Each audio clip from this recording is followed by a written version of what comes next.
2025년 서울예술인 플랜 수립을 위한 2차 토론회, 새로운 서울예술인 플랜 수립을 위한 실태조사 결과 및 향후 추진 방향, 오늘 토론회 시작하도록 하겠습니다.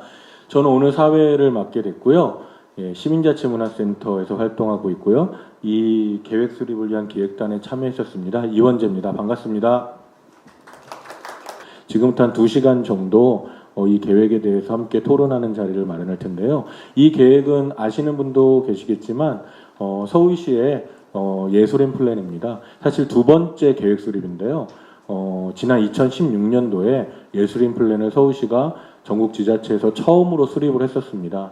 당시에 세울 때 많은 고민들이 있었지만 무엇보다도 적어도 예술인 플랜만은 예술인들 위한 거였으면 좋겠다 라는 모토 하에 만들었었죠. 그래서 올해 두 번째 계획을 수립해서 2025년까지의 계획을 준비해 왔고, 그동안 여러 형태의 토론회나 라운드 테이블, 또 간담회 이런 것들 진행했습니다. 하지만 물론 현장에 있는 예술가들은 아직 잘 모르실 수도 있고 또 많이 부족하다고 느끼실 수 있을 것 같아서 오늘 또 이렇게 공개 토론을 하게 됐고요. 이후에도 또 계속 의견 수렴을 좀 더 받으실 계획이라고 합니다. 지금 보시는 분들은 서울연구원 홈페이지에 가시면 자료집이 올라와 있습니다. 오늘 진행하는 자료집이 있으니까 다운받아서 함께 보시면서 온라인으로 보시고 또 의견들도 올려주시면 저희가 중간중간 소개시켜 드리도록 하겠습니다. 크게 2025 계획 수립의 서울예술인 플랜 계획 수립의 원칙은 계획의 당사자성, 그러니까 이제 당사자들이 계획 수립에 주도적인 역할을 해야 된다. 이 예술인 플랜이 플랜으로만 그치지 않고 실제 실행을 염두에 두면서 계획 단계에서부터 당사자들이 어떻게 참여할 것인지, 누가 주체가 되어서 운영을 해갈 것인지, 그리고 평가는 어떻게 될 것이며 환류는 어떻게 될 것인지 검토하면서 진행해 가야 된다. 크게 기획단 회의가 진행이 되고, 그리고 기획단 회의로부터 전문가 세미나가 진행이 됐습니다. 5개 의제 영역을 설정하고 5개 의제 영역당 각각의 2번씩의 전문가 세미나가 진행이 됐습니다. 수많은 전환의 요청이 있을 때 그 전환을 주도해가는 예술의 역할, 결국 예술이 우리 사회에서 어떤 존재로 자리 잡느냐, 그리고 그것을 우리가 증명하느냐, 이 문제로 좀 다시 비결된다고 이야기할 수 있겠습니다. 올해 이 예술인 플랜 준비하면서 했던 그런 여러 의견 수렴 과정이나 이런 부분들이 이제 쭉 떠올라서 사실 좀 뭐라 그래야 되지? 감개무량하다 이런 생각이 좀 드는데요. 아까 앞서서 이원재 선생님, 강원주 선생님 다 말씀해 주신 것처럼 저희가 2016년에 이제 서울 예술인 플랜이라는 계획을 서울시에서 수립해서 이제 발표를 하고, 그 반향이 이제 굉장히 컸던 걸로 생각이 됩니다. 그리고 이제 5년이 경과되면서 새로운 예술인 플랜을 변화된 환경에 맞게 이제 좀 만들어 보자라는 취지에서 서울시하고 이제 함께 이 과제를 진행을 하게 됐는데, 간략하게 그동안 많은 의견 수렴 절차라든가 논의 과정들이 이제 아까 강원재 선생님께서 발표를 해주셨는데, 그 과정들을 거쳐서 저희들이 이제 좀 정리한 기본 방향 정도가 될 것 같습니다. 그 내용들을 간단하게 정리해서 말씀을 드릴게요. 기획단을 구성을 해서 이제 그 기본적인 의제와 어떻게 이 전략을 그럼 예술인들과 함께 수립해 나갈 거냐라는 그 이제 전체 방향을 저희가 이제 했었고, 그리고 의제별 계획 방향이나 과제 발굴을 위해서 세미나, 그 전문가 세미나, 그리고 예술인분들 FGI 같이 이제 진행을 했었고요. 그리고 이 내용들을 이제 해서 저희가 그 설문조사까지 진행을 했고, 지금 이제 그 내용들이 이제 정리가 되어 있는 단계고요. 아까 또 말씀해주신 것처럼 889분, 되게 짧은 기간이었는데 그 많은 예술인분들께서 참여를 해주셔서, 응답을 해주셔서 굉장히 감사하게 이 자리를 빌어서 다시 한번 감사 인사 드리고요. 이 내용들 반영을 해서 전체적으로 저희가 그 계획을 좀 짜봤습니다. 그래서 비전은 안정적인 창작 환경, 지속 가능한 예술 생태, 이렇게 큰 화두로 저희가 좀 삼았고, 이 비전을 실현하기 위해서 이 미션을 3가지로 이제 미션을 잡았는데요. 예술인의 안전과 권리 보장, 사회 전환에 대응하는 예술 전환, 그리고 예술인 중심 거버넌스 형성. 이렇게 크게 세 가지 미션을 잡았습니다. 예술인 공론장의 형태로 서울 예술인 포럼을 구성을 해서 이것들이 좀 정기적으로 운영이 되는 방안이 이제 필요하겠다. 이 정도로 저희가 제안을 마치고자 합니다. 그 서울문화재단의 경우를 생각을 해보면은 서울문화재단 안에는 뭐 서울청년예술인회의라든지 뭐 서교예술실험센터의 뭐 공동운영단 그리고 예술청 그리고 청년예술청이라는 어떤 민간 협치 사례들이 있고 이를 통해서 분명 어떤 값진 거버넌스의 역량들이 축적이 되고 있다고 생각을 합니다. 근데 저는 이런 기존의 거버넌스가 2014년 이후로 기초문화재단이 서울에서도 계속 확충되고 있는 흐름과 맞물려서 더 확장된 중장기적 방향성을 좀 고민해봐야 되는 거 아닌가라는 생각이 들기도 했는데요. 또 얘기를 하지만 예술청이 아니더라도 서울시에 이런 역할을 할 수 있는 어떤 총체적인 거버넌스 허브가 필요하다는 게 제가 진짜 드리고 싶은 이야기고요.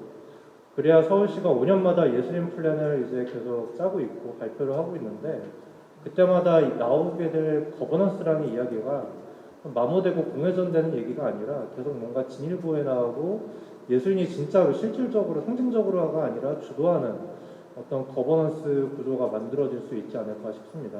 먼저 저도 거버넌스가 특히 이제 문화예술 거버넌스가 아직은 현장에서 창작자들에게 어색하고 낯선 단어라고 인식을 하고 있습니다. 저 어떤 거버넌스라고 그 명명된 정책 언어에서 기반했을 때 좀 낯설고 그 다음에 그만큼 저한테는 되게 먼 거리감을 느꼈었지만 이를 참여하게 되면서 이게 단순히 어떤 정책의 용어 안에서 놀기보다는 저희가 직접 예술가 그리고 창작자가 참여하면서 이들이 어떻게 공동의 목표를 함께 나아갈 수 있는지를 함께 상생하고 고민하는 자리라고 생각합니다.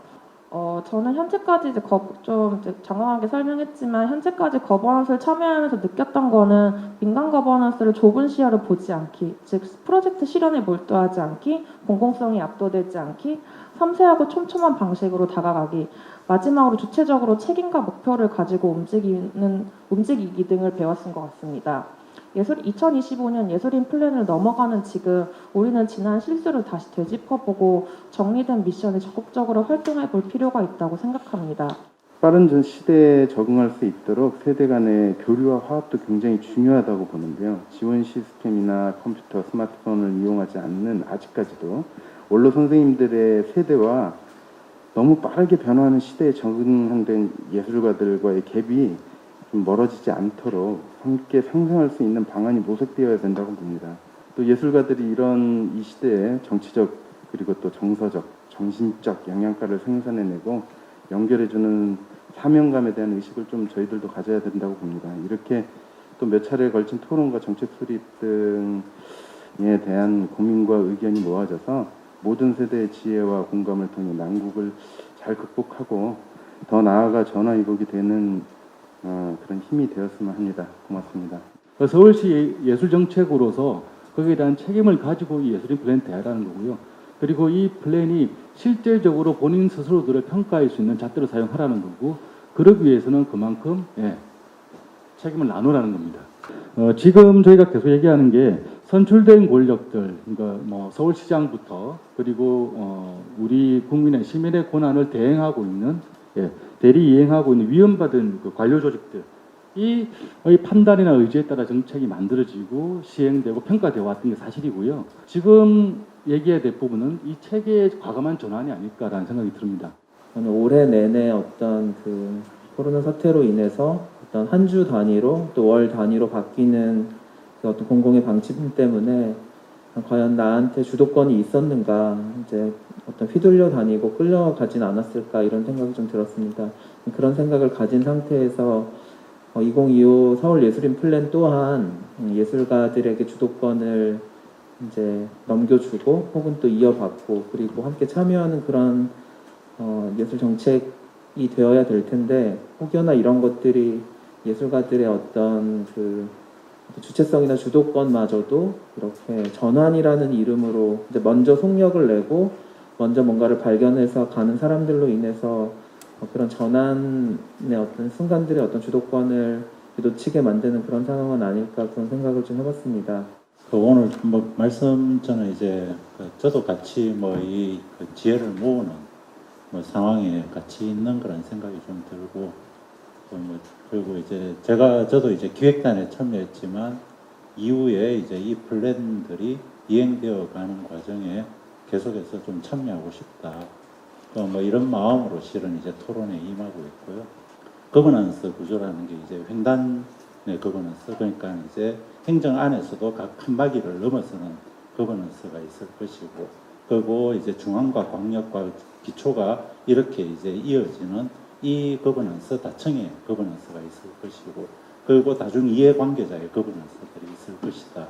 그럴 때 이제 다 필요한 실은 거버넌스의 구조인데 이것들이 어떻게 유기적으로 연결되어서 이제 작동되느냐에 이 문제를 우리는 삼을 수밖에 없다. 그 새로운 예술인 플랜 수립을 하면서 정말 많은 회의를 했어요. 그 전문가 세미나부터 해서 뭐 F자이도 그렇고 여기 이제 그 기획단으로 활동해 주신 선생님들도 지금 이제 오늘 많이 참여를 해주셨는데 기획단 회의도 그렇고 정말 머리 아프고 근데 굉장히 중요한 말씀들을 많이 해주신 그런 회의들을 많이 진행을 했는데 그 내용들을 사실 오늘 저희 이제 이 20분 발표 자료에 충분히 담지 못한 점이 이제 한 가지 좀 그 죄송스러웠다라는 말씀을 드리고 싶고 그 특히 이제 그 저희 그 제가 보기에도 이제 예술인 주도 거버넌스를 굉장히 사실은 이 저희 이번 계획에서 강조를 하고 있는데 거기에 대한 그 계획 방향이나 이런 부분들이 다소 기계적으로 나온 부분이 이제 좀 약간 반성이 되고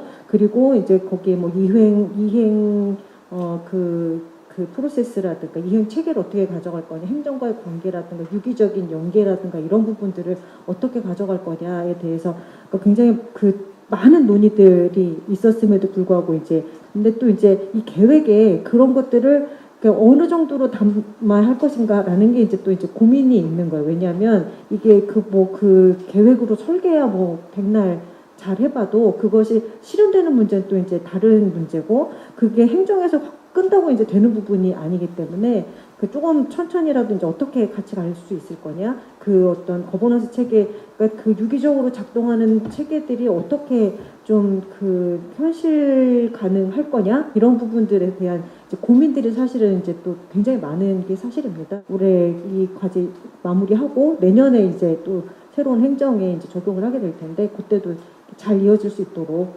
노력을 하겠습니다.